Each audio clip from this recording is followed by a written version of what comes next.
Sorry guys, small technology problem there. iPad was about to go flat. So I've plugged it in and I'll crack on with the next chapter, which is called I Plunge to My Death.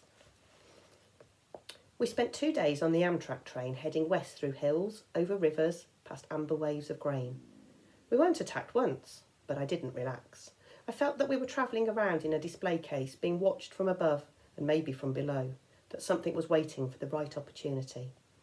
I tried to keep a low profile because my name and picture were splattered over the front pages of several East Coast newspapers. The Trenton Register News showed a photo taken by a tourist as I got off the Greyhound bus. I had a wild look in my eyes.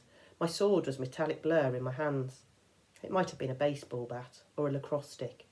The picture's caption read, 12-year-old Percy Jackson, wanted for questioning in the Long Island disappearance of his mother 2 weeks ago, is shown here fleeing from the bus where he accosted several elderly female passengers.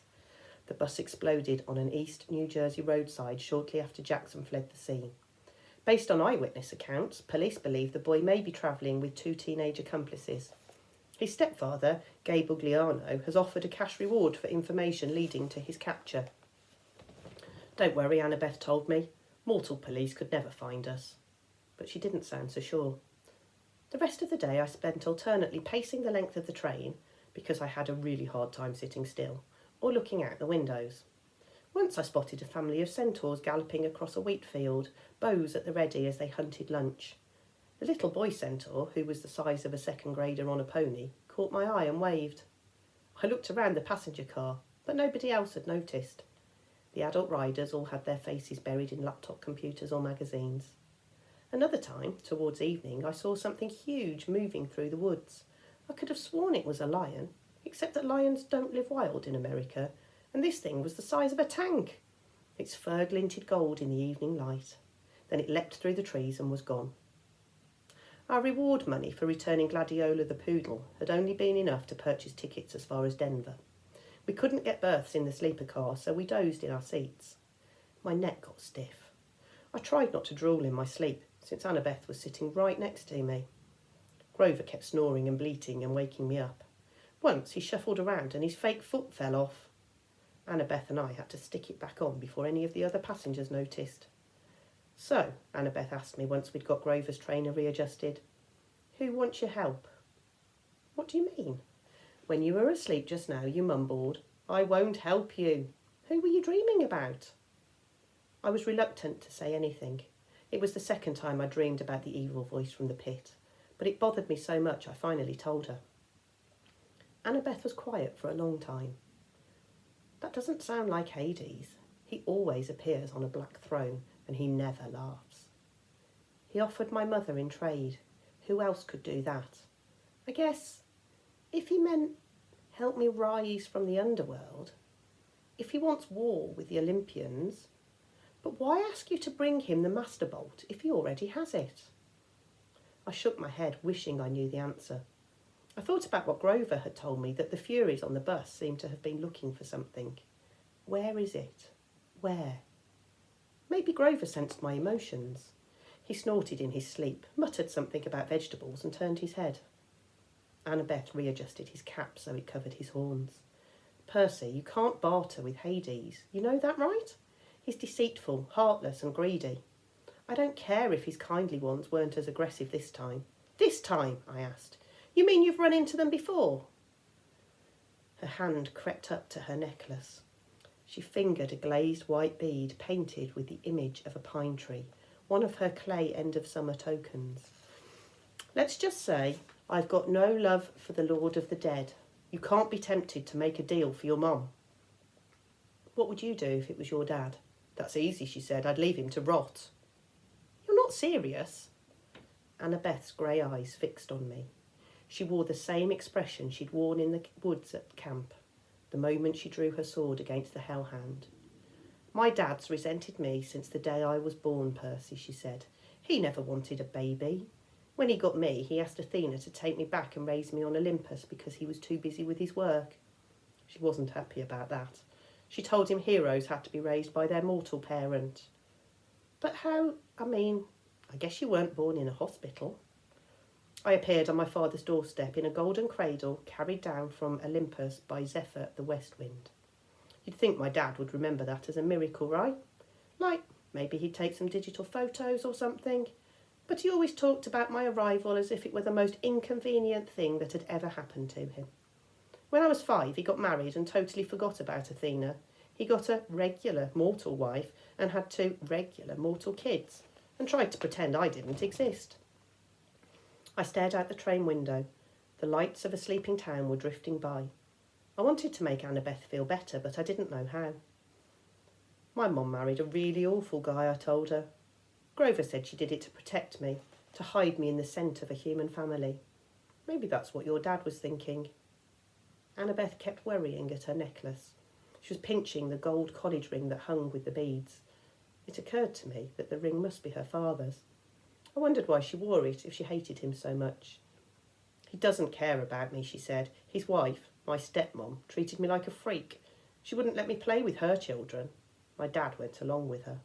Whenever something dangerous happened, something with monsters, they would both look at me resentfully like, how dare you put our family at risk? Finally, I took the hint. I wasn't wanted. I ran away. How old were you?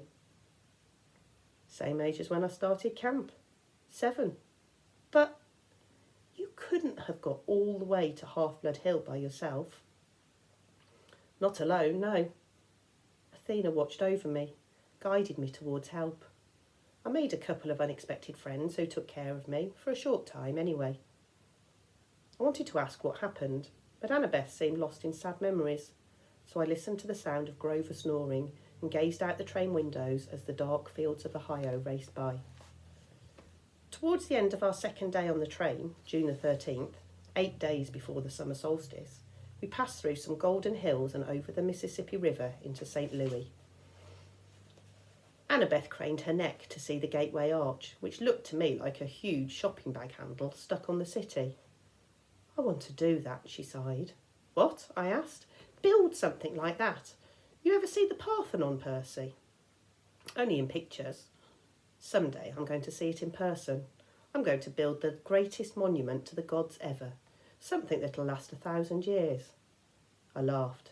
You? An architect? I don't know why, but I found it funny. Just the idea of Annabeth trying to sit quietly and draw all day. Her cheeks flushed. Yes, an architect. Athena expects her children to create things, not just tear them down like a certain god of earthquakes I could mention. I watched the churning brown water of the Mississippi below. Sorry, Annabeth said. That was mean. Can't we work together a little? I pleaded. I mean, didn't Athena and Poseidon ever cooperate? Annabeth had to think about it. I guess the chariot, she said tentatively. My mum invented it, but Poseidon created horses out of the crests of waves, so they had to work together to make it complete. Then we can cooperate too, right? We rode into the city, Annabeth watching as the arch disappeared behind a hotel. I suppose, she said at last. We pulled into the Amtrak station downtown. The intercom told us we'd have a 3-hour stopover before departing for Denver. Grover stretched. Before he was even fully awake, he said, Food. Come on, goat boy, Annabeth said. Sightseeing. Sightseeing? The Gateway Arch, she said. This may be my only chance to ride to the top. Are you coming or not? Grover and I exchanged looks. I wanted to say no, but I figured that if Annabeth was going, we couldn't very well let her go alone. Grover shrugged. As long as there's a snack bar without monsters. The arch was about a mile from the train station. Late in the day, the lines to get in weren't that long. We threaded our way through the underground museum, looking at covered wagons and other junk from the 1800s. It wasn't all that thrilling, but Annabeth kept telling us interesting facts about how the arch was built, and Grover kept passing me jelly beans, so I was okay. I kept looking around, though, at the other people in line. You smell anything? I murmured to Grover. He took his nose out of the jelly bean bag long enough to sniff. Underground, he said distastefully. Underground air always smells like monsters. Probably doesn't mean anything. But something felt wrong to me. I had a feeling we shouldn't be here. Guys, I said, you know the gods' symbols of power? Annabeth had been in the middle of reading about the construction equipment used to build the arch, but she looked over. Yeah? Well, Grover cleared his throat. We're in a public place. You mean our friend downstairs? Right, I said. Our friend way downstairs. Doesn't he have a hat like Annabeth's? You mean the Helm of Darkness, Annabeth said. Yeah, that's his symbol of power. I saw it next to his seat during the Winter Solstice Council meeting. He was there, I asked. She nodded. It's the only time he's allowed to visit Olympus, the darkest day of the year. But his helmet is a lot more powerful than my invisibility hat, if what I've heard is true. It allows him to become darkness, Grover confirmed. He can melt into shadow or pass through walls. He can't be touched or seen or heard. And he can radiate fear so intense it can drive you insane or stop your heart. Why do you think all rational creatures fear the dark? But then, how do we know he's not here right now, watching us, I asked. Annabeth and Grover exchanged looks. We don't, Grover said. Thanks. That makes me feel a lot better, I said. Got any blue jelly beans left? I'd almost mastered my jumpy nerves when I saw the tiny little elevator car we were going to ride to the top of the arch, and I knew I was in trouble. I hate confined spaces. They make me nuts. We got shoehorned into the car with this big fat lady and her dog, a chihuahua with a rhinestone collar.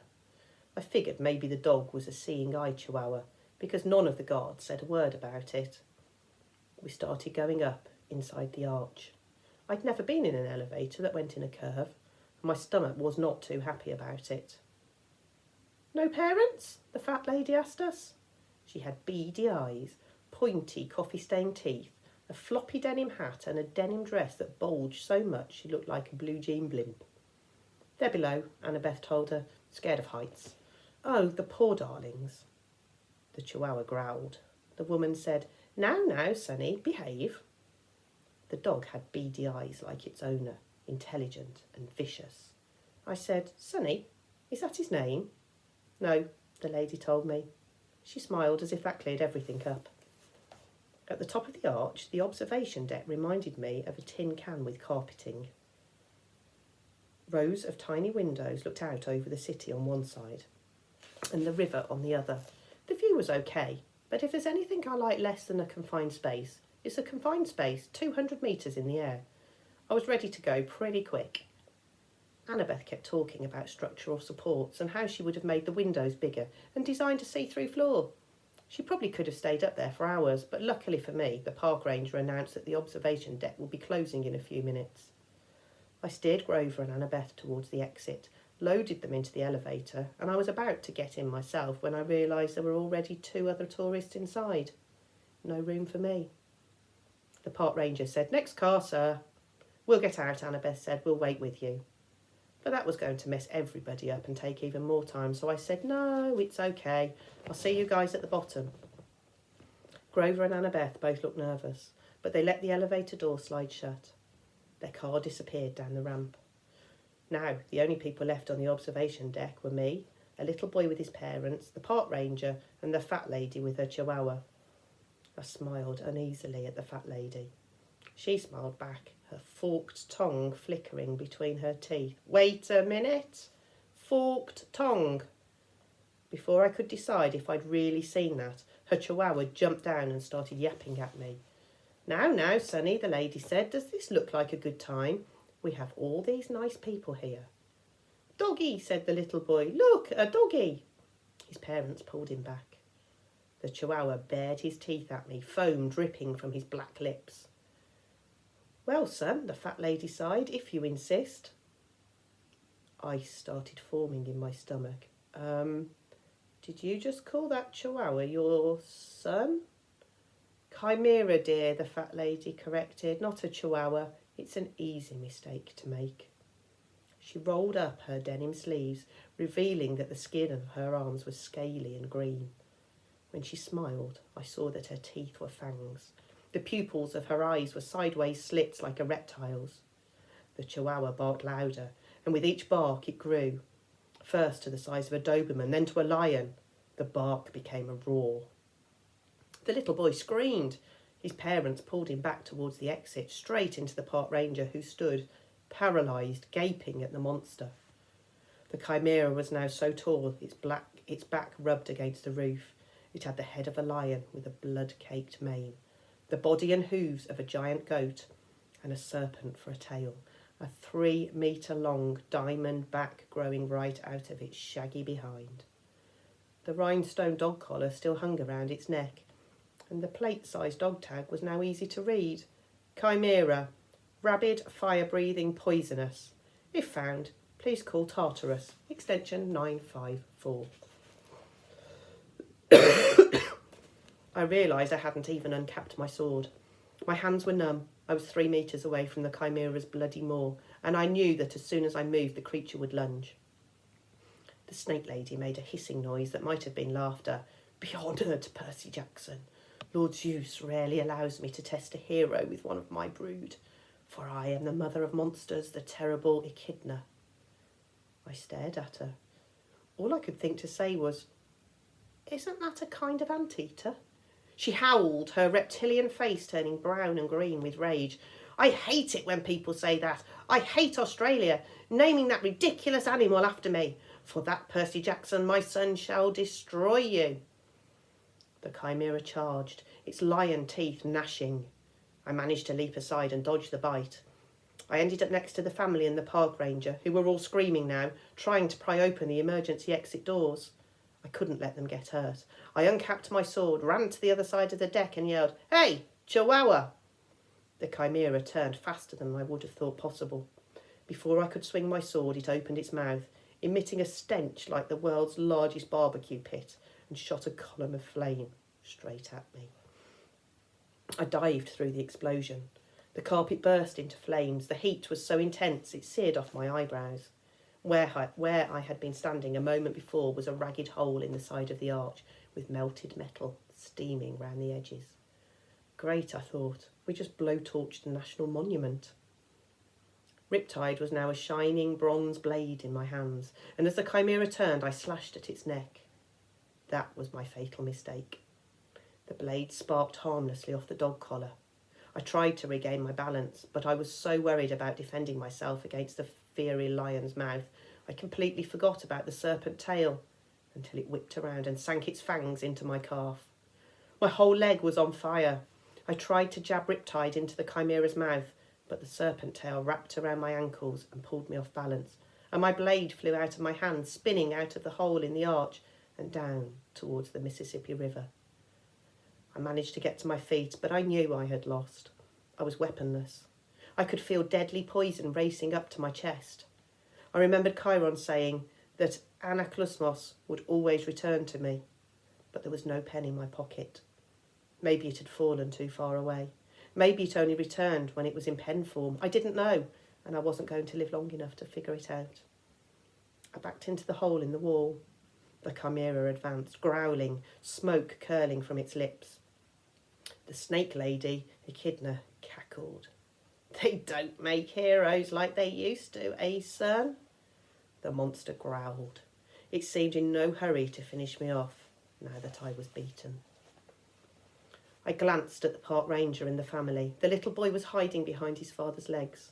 I had to protect these people. I couldn't just die. I tried to think, but my whole body was on fire. My head felt dizzy. I had no sword. I was facing a massive fire-breathing monster and its mother. And I was scared. There was no place else to go, so I stepped to the edge of the hole. Far, far below, the river glittered. If I died, would the monsters go away? Would they leave the humans alone? If you are the son of Poseidon, Echidna hissed, you would not fear water. Jump, Percy Jackson. Show me that water will not harm you. Jump and retrieve your sword. Prove your bloodline. Yeah, right, I thought. I'd read somewhere that jumping into water from a couple of stories up was like jumping onto solid tar. From here, I'd splatter on impact. The chimera's mouth glowed red, heating up for another blast. You have no faith, Echidna told me. You do not trust the gods. I cannot blame you, little coward. Better you die now. The gods are faithless. The poison is in your heart. She was right. I was dying. I could feel my breath slowing down. Nobody could save me, not even the gods. I backed up and looked down at the water. I remembered the warm glow of my father's smile when I was a baby. He must have seen me. He must have visited me when I was in my cradle. I remembered the swirling green trident that had appeared above my head the night of Capture the Flag, when Poseidon had claimed me as his son. But this wasn't the sea. This was the Mississippi, dead centre of the USA. There was no sea god here. Die, faithless one, Echidna rasped, and the chimera sent a column of flame towards my face. Father, help me, I prayed. I turned and jumped, my clothes on fire, poison coursing through my veins. I plummeted towards the river.